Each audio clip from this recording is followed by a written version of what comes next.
Grand Matin Sud Radio. Il parle sur les réseaux sociaux et maintenant sur Sud Radio. Elle nous parle de ses raviolis, de ses beignets, de ses tourtes, de ses pistes saladières. La cuisine niçoise vient de faire son entrée au patrimoine culturel immatériel français. On en parle ce matin avec Jennifer. Bonjour Jennifer. Bonjour. Vous êtes blogueuse niçoise et vous mettez bien sûr tous ces plats à l'honneur sur vos réseaux sociaux, donc sur Instagram, ça s'appelle Bulle de Vie, et puis sur votre blog évadons-nous.over-blog.com, créé il y a 4 ou 5 ans. Avant tout, vous êtes niçoise, je voulais savoir comment s'était passée cette nuit. Vous habitez à Nice, comment est la situation sur place ? À Nice, ça va. C'est plus le secteur de Cannes, Mandelieu qui a été touché cette fois-ci. Donc à Nice, par chance, tout va bien. Bon, très bien.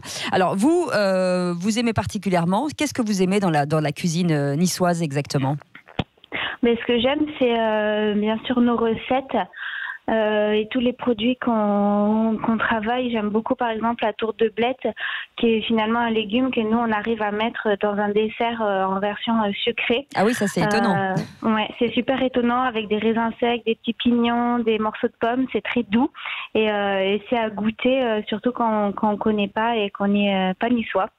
Et puis après, j'aime aussi toute la culture qu'il y a autour, la transmission de génération en génération. Et bien justement, cette inscription au patrimoine culturel immatériel français, ça va permettre de quoi ? Est-ce que c'est une façon justement de préserver cette cuisine niçoise ? Oui, c'est une façon de préserver la cuisine, nos recettes, et puis c'est aussi une façon de faire découvrir nos recettes à toute la France et ailleurs, puisque chaque région a ses particularités, ses spécificités culinaires.